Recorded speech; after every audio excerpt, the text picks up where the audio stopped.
माँ जय माँ गुरुवर गुरुवर जय माँ गुरुवर गुरुवर। उस प्रकट सत्ता के आराधना के लिए जो मैं बीज मंत्र की बात कह रहा था कि जहां मैंने ओम और मां का ज्ञान आपको दिया है और कुछ मंत्रों का ज्ञान दिया है, आपको आज्ञा चक्रों को किस तरह उपयोग करना है इसके बारे में मैंने विस्तार से बताया है कि कुंडली चेतना में नाना प्रकार की पुस्तकें भरी पड़ी होंगी। वो अज्ञानी जो जिन्होंने कभी अपनी कुंडली चेतना को जागृत रहे की दर्जनों पुस्तकें समाज के बीच रख दिए होंगे, उनको एहसास ही नहीं कुंडली चेतना जागृत किस प्रकार होती है, किस प्रकार हमें आज्ञा चक्र को माध्यम बनाना चाहिए, मूलाधार को किस प्रकार जगाना है।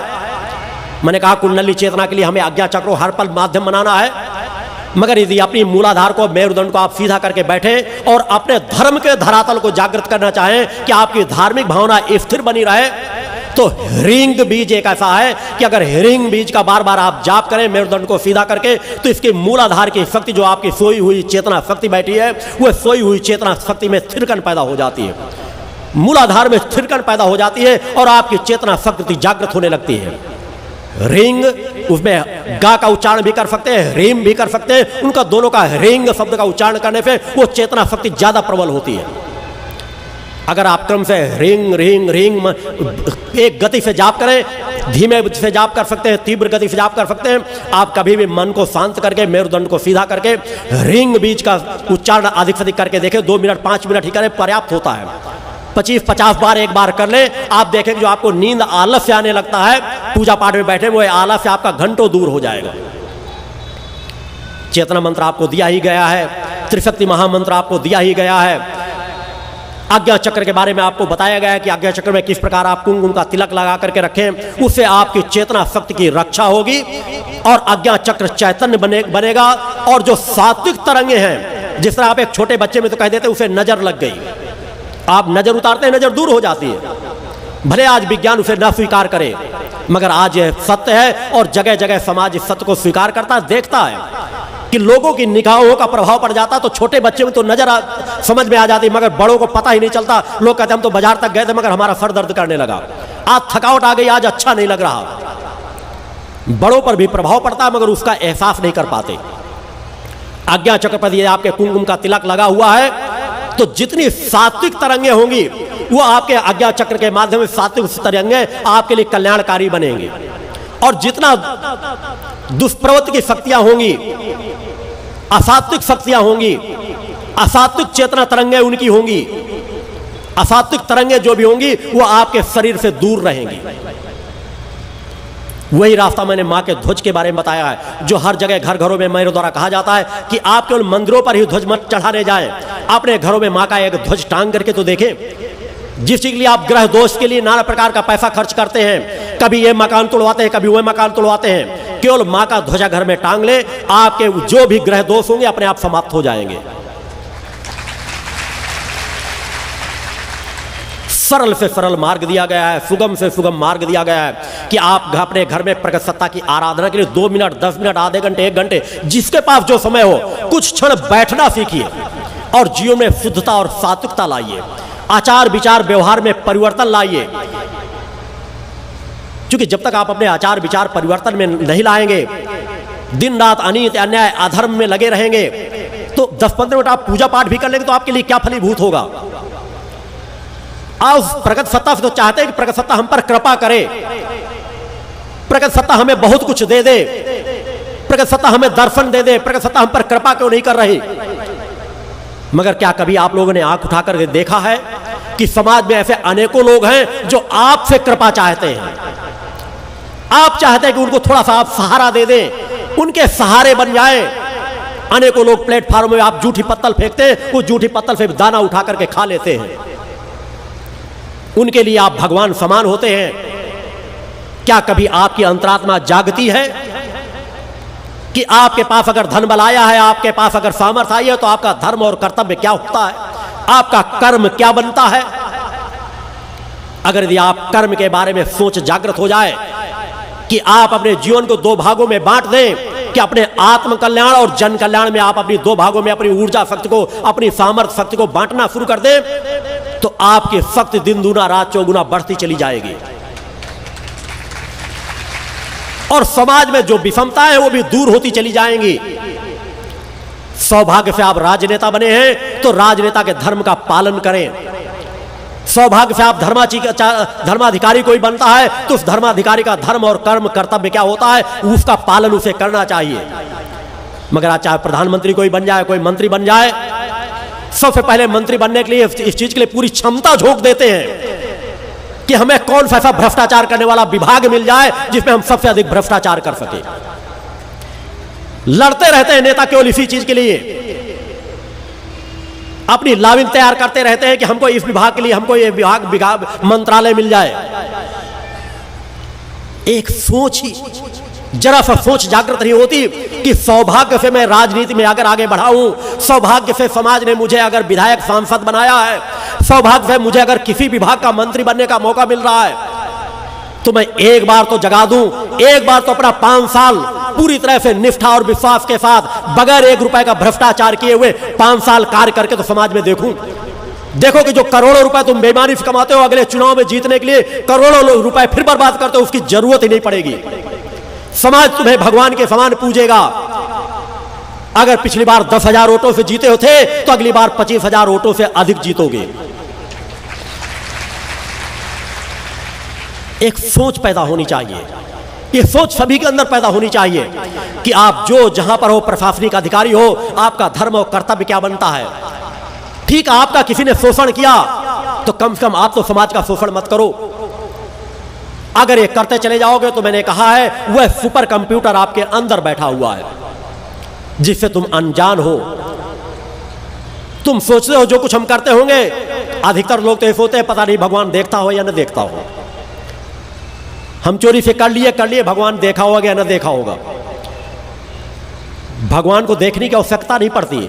भगवान ने ऐसा अपना ही अंश आपके शरीर में फीड कर रखा है कि उसको देखने, सुनने, समझने की जरूरत नहीं है। आपने कोई भी गलत कार्य किया नहीं, उसका परिणाम और वह कर्म आपके शरीर के अंदर फीड हो जाता है। आपने जरा सा सोच भी बनाई, अपराध करने के बारे में मन के अंदर सोच बनाई, तो उस सोच का क्या दुष्परिणाम होगा वो परिणाम आपके शरीर में अंकित हो जाता है। क्योंकि उस प्रगत सत्ता का अंश कहीं, जहां प्रगत सत्ता बाहर तो प्रगत सत्ता का अंश आपके शरीर में बैठा है। उस आत्मा की विराटता यही है कि वो जिससे सूक्ष्म ना कोई चीज है, ना कोई चीज होगी, और न जिससे विराट कोई चीज है और न विराट कोई चीज होगी। उस सूक्ष्म में इतनी क्षमता है कि वो आपके अनेकों जन्मों का लेखा जोखा आपके शरीर के अंदर फीड होता रहता है। आप स्वतः उसको फीड करते हो कि मैंने ये गलत कार्य किया, इसके परिणाम स्वरूप मेरी दुर्घटना फला जगह पर हो जाए। क्योंकि आत्मा आपकी अंकित करती जाती है, और वो जो आत्मा आपके अंदर अंकित करती चली जाती है उससे आप बच नहीं सकोगे। आज अनीति अन्याय प्रगत सत्ता ने आपको सामर्थ्य दी है, उस सामर्थ्य का उपयोग करके आप अनीति अन्याय अधर्म करके धन तो कमा सकते हो। तो धन तो मैंने कहा डकैत भी कमा लेते हैं, मगर जिस तरह डकैतों का परिणाम हुआ, आपने देखा कि वो गोली से मारे गए, इसी से उनका अंत हो गया। अंत तो ये सीमित दायरे का है। अंत कितना भयानक होता है, कितने जन्मों तक उनके कष्टों का परिणाम भोगना पड़ता है। उसी तरह आज अगर तुम भले समाज डकैतों का लेबल ना लगाए हो, मगर डकैतों के समान जीवन जीता है, अनीति अन्याय अधर्म करता है, तो एक नहीं अनेकों जन्मों तक उस परिणाम का भागीदार बनेगा। आज पूर्व जन्मों के फलस्वरूप वह अपनी सामर्थ्य को बढ़ाता चला गया है, मगर सामर्थ्य को आगे बढ़ेगी नहीं, धीरे धीरे वो सामर्थ्य नष्ट होती चली जाएगी और एक न एक दिन उसके परिणाम का भागीदार उसे बनना पड़ेगा। तो सबसे पहले तो आपको सचेत होने की जरूरत है कि आप जो जहां हो नित्य प्रति विचार करो, धीरे धीरे अपने जीवन में सुधार लाना प्रारंभ कर दो। सायंकाल जब आप विश्राम करने जाओ तो विचार करो कि आज मैंने क्या क्या गलतियां की, और अगर आज इतनी गलतियां न करता तो क्या मेरा कार्य न चल जाता। आज मैंने बेईमानी से 1 करोड़ रुपए कमा लिए, 1 लाख रुपए ले लिए, 10,000 भ्रष्टाचार से ले लिए। इनका अगर मेरा लड़का उपयोग करेगा तो उसके किस प्रकार के विचार बनेंगे। अनेकों लोग गरीब होंगे मगर सुख शांति से जीवन जीते हैं। उनके बच्चे उनके कहने में चल रहे होंगे, सतमार्गी होंगे, मगर जो अनीति अन्याय धर्म से नाना करोड़ों अरबों की संपत्ति होगी, उनके बच्चों को देखें, अधिकतर तो बच्चे ही मनाते रहते कि पिताजी का कब देहांत हो जाए और पूरी संपत्ति के हम मालिक बन जाए। पिता हमारा सांसद है, पिता हमारा विधायक है, पिता हमारा मंत्री है, तो कितनी जल्दी उसका पत्ता साफ हो, उस जगह पर हमारा स्थान बन जाए। और जिसके घर में शांति संतुलन रूप से देखो कि भगवान से नित्य मनाता है कि मेरे पिताजी दीर्घायु हो, अगर मेरी उम्र भी उनको लग जाए, उनके अंदर सुख शांति होगी। इसलिए कि अनीति अन्याय अधर्म से वो कहीं ना कहीं बचे हुए हैं। समाज में नाना प्रकार की भ्रांतियां हैं कि बच्चे पैदा होंगे तभी हमारा कल्याण होगा। मेरी 3 बच्चियां हैं। वैसे तो मैंने प्रकट सत्ता के चौड़ में एक चिंतन में था कि मैं अपने परिवार में पूर्ण जिस भाव से रहना चाहता था कि बच्चों की इच्छा ही नहीं थी, मगर समाज के बीच मुझे कार्य करना था। मैं एक गृहस्थ का जीवन जी रहा था, तो मैंने प्रकट सत्ता के चौड़ में निवेदन किया था कि प्रकट सत्ता अगर मेरे परिवार में जन्म लेना हुआ, अगर इतना आवश्यक है कि समाज के बीच मुझे कार्य करना, अगर मैं निसंतान बन करके कार्य करूंगा तो लोग यही कहेंगे जो निसंतान होंगे दूसरों को संतान क्या देंगे। तो मैंने कहा कि कम से कम मेरे घर में मां कृपा करे कि मेरे घर में सिर्फ बच्चियां जन्म ले। और पूजा संध्या ज्योति जिनको तीनों से आरती या पूजन यहां करती हैं, वो तीनों मेरी बच्चियां। मैं बड़ी सुख और शांति से रहता हूं, मुझे किसी प्रकार का कष्ट नहीं, मैं हर पल प्रसन्न हूं। क्योंकि तुम किसकी वंश परंपरा चला रहे हो, किस भ्रांति में डूबे हुए हो, तुमको इतना ही ज्ञान नहीं कि एक आत्मा अजर अमर अविनाशी है जो नाशवान नहीं है। तुम कल भी थे, आज भी थे और कल भी रहोगे। तो पुत्रों की कामना के लिए क्यों इतना व्यथित होते हो कि पुत्र तुम्हारी वंश परंपरा चलाएगा? अरे तुम तो अपनी वंश परंपरा हर पल चला रहे हो। अपने आप को चेतन बनाओ, अपने आत्मा को चेतन बनाओ और इतनी शक्ति सामर्थ्य किसी न किसी दिन हासिल कर सको कि तुम जहां जब चाहो, जिस काल में चाहो, जिस परिवार में चाहो, उस परिवार में जन्म ले सको। और इतनी सामर्थ्य मानव हासिल कर सकता है। हमारे ऋषियों मुनियों ने हासिल की है और आपके गुरु ने हासिल की है। क्योंकि किसी भी विज्ञान में वो यंत्र है, मैंने बार बार इसलिए कि मेरे शब्द आपके लिए आप अतिशयोक्तिपूर्ण लगेंगे। मैंने कहा मैंने अपनी डायरियों में मेरे शब्दों को नोट करके रख लेना कि एक न एक दिन मेरे शब्द प्रमाणिक होंगे और समाज उस दिशा को स्वीकार करने के लिए बाध्य होगा। अन्यथा मैंने कहा है कि विज्ञान को मैंने चुनौती दी है कि विज्ञान के पास वो यंत्र है, मेरे एक एक शब्दों में अगर अंश मात्र भी कोई झूठ कोई स्पर्श कर जा रहा होगा, इस चीज के प्रमाण दे देंगे, मैं अपना सर काट के समाज के सामने रख दूंगा। मेरी मजबूरी है कि मेरे शब्दों को मुझे अपने शब्दों से कहना पड़ रहा है। क्योंकि तुम्हारी आंखें तब तक खुलेंगी नहीं जब तक तुम सत्य को सुनोगे नहीं, सत्य को देखोगे नहीं, सत्य के संग कुछ समय अपना व्यतीत नहीं करोगे। अनेकों साधु संत सन्यासी मुझसे भी टकराए पूर्व में आकर के। जब इन वस्त्रों के पहले मैं केवल एक धोती और कुर्ता पहनता था, मगर जब नजदीक आए उनको उनके सत्य का एहसास कराया गया तो वही साधु संत सन्यासी पैरों पर गिरने के लिए बाध्य हो गए। जब उनके बारे में बताया गया कि कहो तो मैं तुम्हारे बचपन से लेकर अब तक एक एक घटनाएं बता दूं, 2-4 घटनाएं ही बताई गई। लोगों के सामने पैर पकड़ लिए, कहीं बाहर की घटनाएं, यही मसाना रागदान की घटनाएं, इंद्रपाल आहूजा यहीं पर बैठे हुए वो सामने खड़े हुए, आप उन्हें पहचान ले, देख लें। ये वो घटनाएं हैं कि मैं जिस तरह जब जहां चाहूं, जिस जगह चाहूं, उस तरह वो घटनाएं को कर सकता हूं। मगर मेरा लक्ष्य कि मेरी ऊर्जा जन चेतना को जगाने में लगे। मैं एकांत अगर बैठा रहता हूं, 24 घंटे में मात्र 2 घंटे की नींद मेरी होती है, और वह भी नींद आप लोगों के समान नहीं होती कि घोड़े बेच करके सो गए। 2 घंटे की नींद लेता हूं, बाकी समय मेरा ध्यान साधना की, मन की एकाग्रता से उस प्रकट सत्ता के चौड़ में रत रह करके समाज कल्याण के लिए अपनी चेतना तरंगे हर क्षेत्र में डालने का कार्य होता है।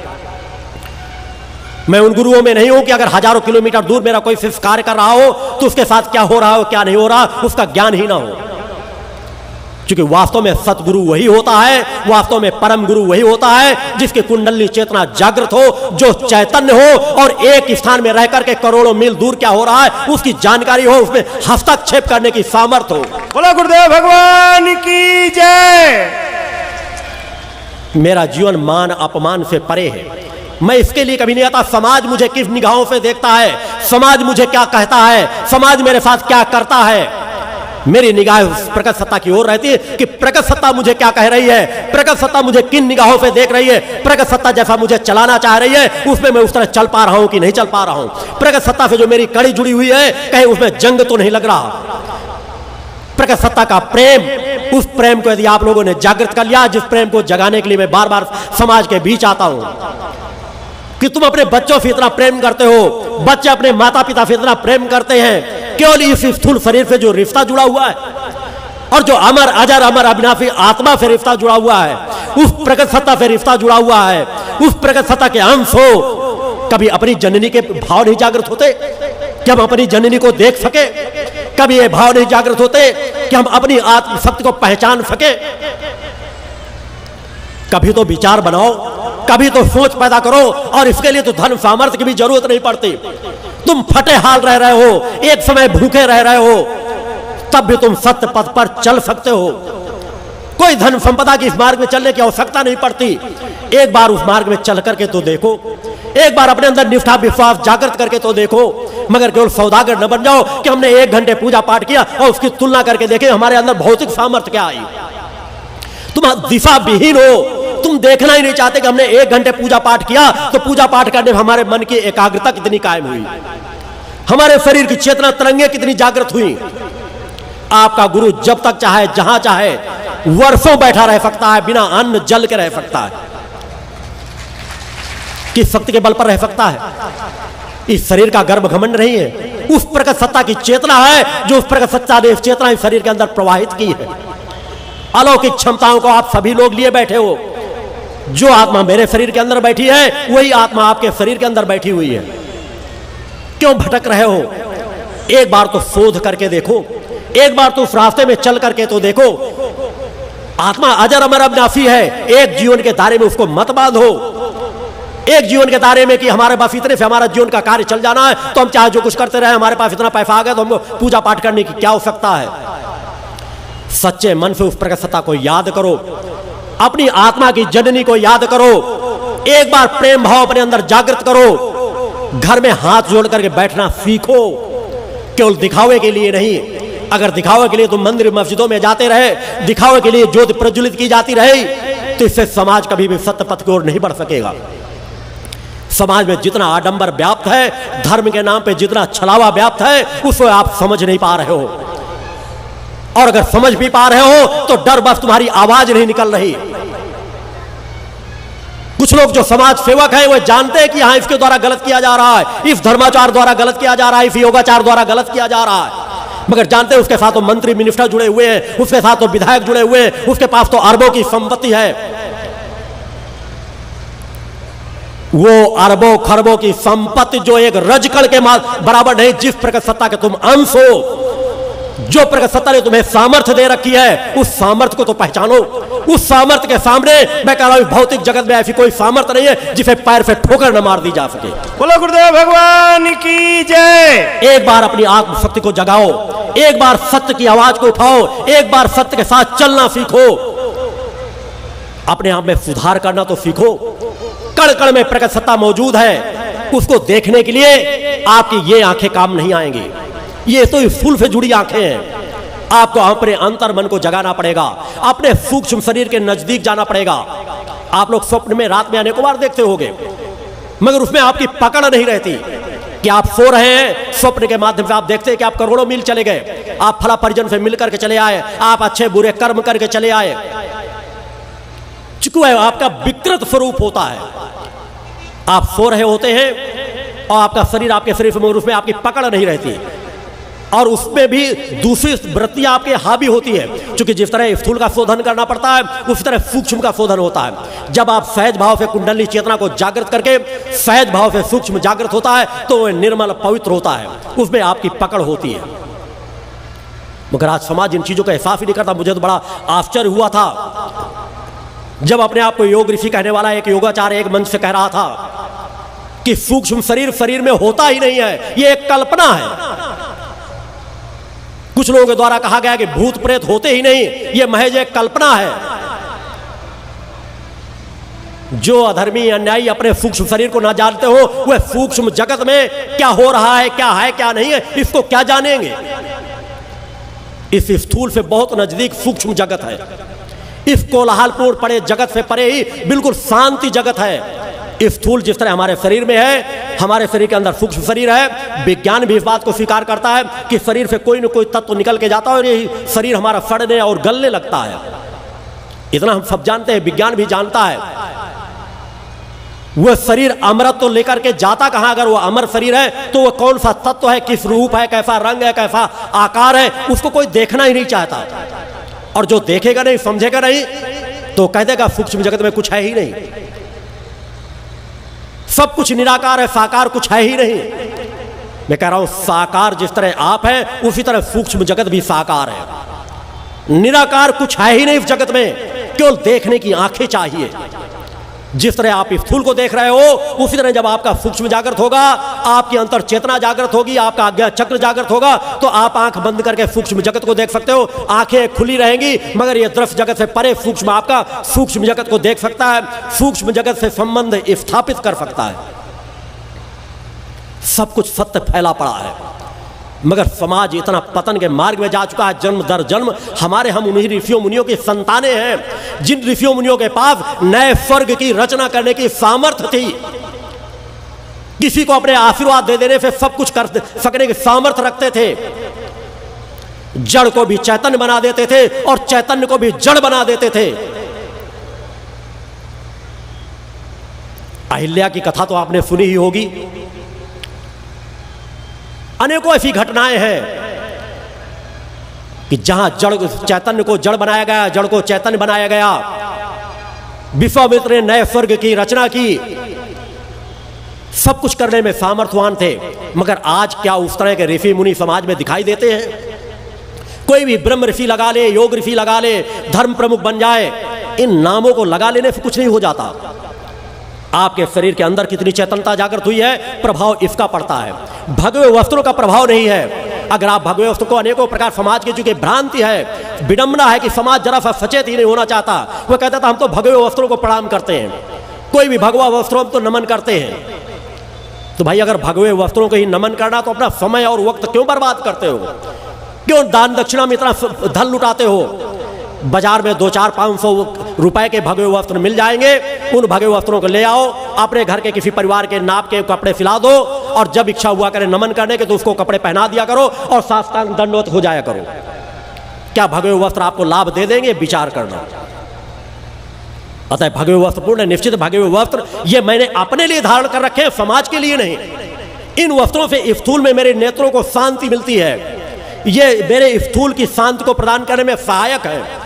जिस तरह डॉक्टर अलग प्रकार के वस्त्र पहनते हैं, राजनेता अलग प्रकार के वस्त्र पहनते हैं, ये मन को शांति देने वाले वस्त्र हैं, मन की एकाग्रता को प्रदान करने वाले वस्त्र हैं। निश्चित इन वस्त्रों से दूसरों को भी शांति मिलती है, मगर साधु संत केवल भगवे वस्त्र पहनने से आप मान लो तो मैं कह रहा हूं कि आज समाज में जितने हैं, हजारों में एक आध ऐसा नजर आएगा जो वास्तव में सत्य पथ का राही हो। नहीं कोई देशभक्ति के गीत गाए, नाना प्रकार के देश का हित करने की बात कहे, मगर वो सबसे पहले अपना हित करता चला जाता है। अपनी एक से एक हमारे समाज में करोड़ों अरबों की संपदा भरी पड़ी है, एक से एक धर्माचार्यों योगाचार्यों के पास, मगर फिर भी भूख शांत नहीं हो रही। जो खुद लोभी हो, लंपट हो, वो तुम्हारे लोभ प्रवृत्ति को शांत क्या कर पाएंगे? एक से एक हमारे मठ पड़े हैं देश के अंदर, अरबों खरबों की संपदा भरी पड़ी है, फिर भी दान के लिए प्रेरित करते चले जाते हैं कि दान चढ़ाओ, दान इतना चढ़ाओ। अनेकों मंदिर जहां करोड़ों अरबों रुपए के एक दिन में चढ़ावा चढ़ता है, वहां के पुजारी भी अज्ञानी है, वहां चढ़ावा चढ़ाने वाले भक्त भी नादान है, अज्ञानी है। क्योंकि भगवान तो अगर भगवान कहता होगा मगर आप उसको सुन नहीं पाते। पहले लोग भविष्यवाणियां सुन लेते होंगे, भगवान सोता होगा कितना नादान है, कितना अज्ञानी है कि जहां सब कुछ भरा पड़ा है वहां धन चढ़ा रहा है, और अगर इसी धन को जितना वो एक एक दिन में चढ़ा जाता है, अगर किसी एक गांव में चला जाए और उन गरीबों की सहायता कर दे तो एक एक दिन में गांव का कायाकल्प हो सकता है।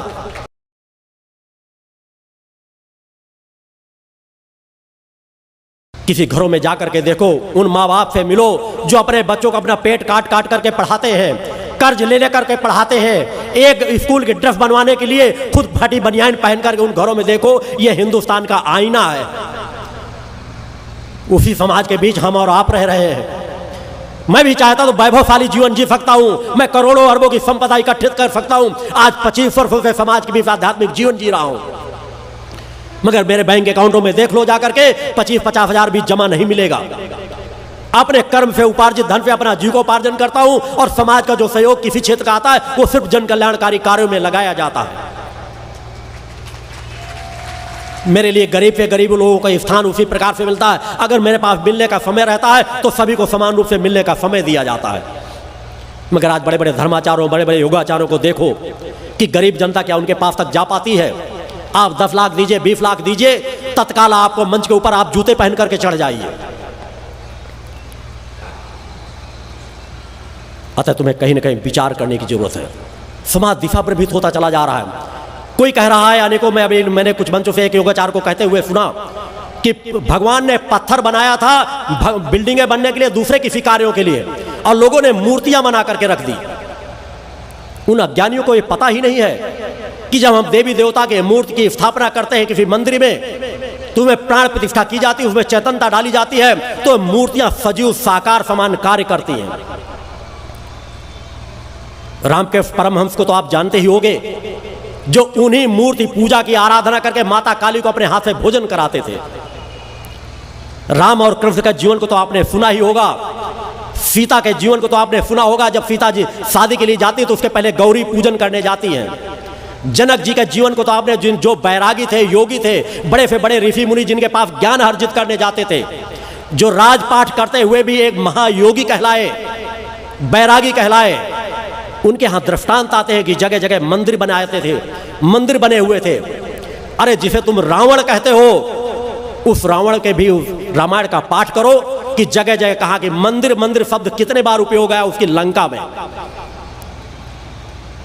या देवी सर्वभूतेषु शक्ति रूपेण संस्थिता, नमस्तस्यै नमस्तस्यै नमस्तस्यै नमो नमः। पंच ज्योति शक्ति तीर्थ सिद्धाश्रम, मां की कृपा और गुरुदेव की अमृतवाणी का पावन संगम। एक ऐसी पवित्र भूमि जहां मां भगवती की ज्योति हर दिल को रोशन करती है, जहां परमहंस योगीराज श्री शक्तिपुत्र जी महाराज के चरणों में बैठकर हर मन की पुकार सुनी जाती है। पंच ज्योति शक्ति तीर्थ सिद्धाश्रम, जहां हर कदम पर साधना, हर सांस में भक्ति और हर पल में जन कल्याण की सुगंध बिखरती है। आओ इस अलौकिक यात्रा में शामिल हो और देखो कैसे एक आश्रम ने करोड़ों जीवन को बदला। युगवंदनीय धर्म सम्राट, युग चेतना पुरुष सद्गुरुदेव परमहंस योगीराज श्री शक्तिपुत्र जी महाराज के पावन चरणों में कोटि कोटि नमन, वंदन और प्रणाम। उनकी कृपा से एक ऐसी पवित्र स्थली का सृजन हुआ जो तप, योग, ध्यान और साधना का स्वर्णिम केंद्र है। यह है मध्य प्रदेश के शहडोल जिले की ब्योहारी तहसील में बसा पंचज्योति शक्ति तीर्थ सिद्धाश्रम, जिसकी नींव परम पूज्य गुरुवर्श्री ने 23 जनवरी 1997 को रखी। तब से यहाँ मां भगवती की अखंड ज्योति जल रही है और 15 अप्रैल 1997 से श्री दुर्गा चालीसा का अखंड पाठ अनंत काल तक जन जन के कल्याण के लिए गूंज रहा है। हर सुबह और हर शाम जब सूरज की किरणें और चांद की चांदनी सिद्धाश्रम को चूमती हैं, तब परम पूज्य गुरुदेव जी माता भगवती आदिशक्ति जगत जननी दुर्गा जी सहित सभी देवी देवताओं और सहायक शक्तियों की आरती करते हैं। इस पावन बेला में भक्तों के हृदय मां की भक्ति में डूब जाते हैं। मूल ध्वज साधना मंदिर में भी रोज सुबह शाम होने वाली आरती में भक्तों का समूह उमड़ता है। यहाँ हर मन की पीड़ा मिटती है, हर शरीर को शांति मिलती है और हर आत्मा को सुख, शांति व समृद्धि का आशीर्वाद प्राप्त होता है। परम पूज्य गुरुदेव की कृपा ऐसी कि वे रोज सुबह और शाम भक्तों से निःशुल्क मिलते हैं। मां के भक्त और गुरुदेव के शिष्य अपने मन की बात उनके चरणों में रखते हैं और बदले में समाधान व आशीर्वाद पाते हैं। अब तक 1 करोड़ से ज्यादा भक्त गुरुदेव से मिलकर उनके मार्गदर्शन से जीवन की राह पा चुके हैं। गुरुदेव की वाणी ऐसी कि सुनते ही मन में संकल्प जागता है। उनके आशीर्वाद से करोड़ों लोग नशे और मांसाहार से मुक्त होकर चरित्रवान और चेतनावान जीवन जी रहे हैं। हर दिन सैकड़ों लोग नशा छोड़ने की प्रेरणा लेने सिद्धाश्रम धाम पहुंचते हैं। पूज्य गुरुदेव के 20 लाख से अधिक दीक्षा प्राप्त शिष्य आज के अधर्म और अन्याय के दौर में भी मां की ज्योति से अपने घरों को आलोकित करते हैं। वे साधनात्मक जीवन जीते हुए आत्म कल्याण और जन कल्याण के पथ पर चल रहे हैं। क्या यह चमत्कार नहीं? सिद्धाश्रम धाम में पिछले 28 वर्षों से मां अन्नपूर्णा भंडारा चल रहा है, जहां सुबह शाम हजारों भक्तों को स्वादिष्ट और पवित्र भोजन मिलता है। और सुनो, यहाँ ठहरने की व्यवस्था भी पूरी तरह निःशुल्क है। क्या ऐसी जगह कहीं और मिलेगी जहां हर सुविधा मां की कृपा से मुफ्त हो?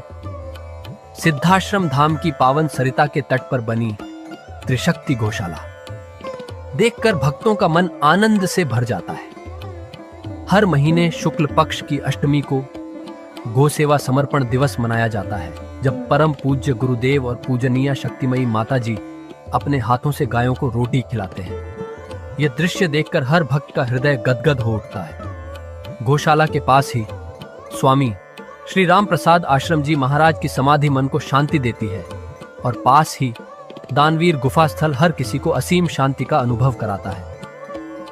हर साल शारदीय नवरात्र में सिद्धाश्रम धाम में शक्ति चेतना जनजागरण शिविर का भव्य आयोजन होता है। लाखों भक्त यहाँ योग, ध्यान और साधना सीखते हैं, गुरुदेव के चेतनात्मक चिंतन को सुनते हैं और माँ की अलौकिक आरती का आनंद लेते हैं।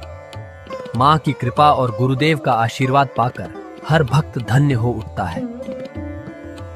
23 जनवरी सिद्धाश्रम स्थापना दिवस एक और पावन अवसर है। इस दिन अखिल भारतीय सिद्धाश्रम दौड़ प्रतियोगिता, योग भारती सामूहिक विवाह और शाम को सुर संध्या व कवि सम्मेलन का आयोजन होता है। क्या मजा है जब भक्ति और संस्कृति का ऐसा संगम देखने को मिलता है। सिद्धाश्रम धाम का जनसंपर्क कार्यालय हर जानकारी का खजाना है। यहाँ से मासिक सिद्धाश्रम पत्रिका और साप्ताहिक संकल्प शक्ति अखबार मिलता है, जिसमें गुरुदेव की ऋषिवाणी और प्रेरक लेख पढ़ने को मिलते हैं। और हाँ, यहाँ माँ के प्रसाद के रूप में शक्ति जल भी निःशुल्क मिलता है। इस शक्ति जल ने करोड़ों लोगों को नशे और बीमारियों से मुक्त कर चेतनात्मक ऊर्जा दी है। क्या यह माँ की कृपा नहीं? जनकल्याण का एक और अनुपम उदाहरण है निःशुल्क वस्त्र सहायता केंद्र, जहां लाखों जरूरतमंदों को कपड़े दिए गए हैं। यह सिलसिला आज भी अनवरत चल रहा है। सिद्धाश्रम धाम में पौधारोपण का भी बड़ा काम होता है। परम पूज्य गुरुदेव जी महाराज एवं पूजनीय शक्तिमयी माता जी स्वयं समय समय पर पौधारोपण करके पर्यावरण को बढ़ावा देते हैं। सिद्धाश्रम धाम में अनेक प्रकार के फल, फूल और औषधियों के हजारों पेड़ों की हरियाली देखकर मन प्रसन्न हो जाता है। सिद्धाश्रम धाम में विभिन्न प्रकार की हरी सब्जियां उगाई जाती हैं, जो निःशुल्क चल रहे मां अन्नपूर्णा भंडारे में प्रयोग की जाती है। परम पूज्य गुरुदेव जी ने मानवता, धर्म रक्षा और राष्ट्र रक्षा के लिए 3 धाराएं बनाई हैं। भगवती मानव कल्याण संगठन, पंचज्योति शक्ति तीर्थ सिद्धाश्रम और भारतीय शक्ति चेतना पार्टी 15 मार्च 1995 को बने। भगवती मानव कल्याण संगठन के 1 लाख से ज्यादा कार्यकर्ता नशा मुक्त, चरित्रवान और परोपकारी समाज बनाने में जुटे हैं। संगठन का नशा विरोधी आंदोलन इतना प्रभावी है कि पिछले कुछ सालों में 2000 से ज्यादा अवैध शराब माफियाओं पर कार्रवाई हुई। संगठन के समर्पित और कर्मठ कार्यकर्ता दिन रात इस मिशन में लगे हैं। Siddhashram Ayurveda and food products के जरिए शुद्ध दवाएं और खाद्य पदार्थ बनाए जाते हैं। इन्हें लेने या व्यापार के लिए एजेंसी पाने के इच्छुक लोग संपर्क कर सकते हैं। आओ सिद्धाश्रम की इस पावन यात्रा का हिस्सा बनो। यहाँ माँ का अखंड गुणगान सुनो, साधना में डूबो और परम पूज्य गुरुदेव के दर्शन कर जीवन को धन्य करो। भगवती मानव कल्याण संगठन तुम्हें मानवता, धर्म और राष्ट्र की सेवा में शामिल होने का सादर न्योता देता है। जय माता की, जय गुरुवर की। जय माँ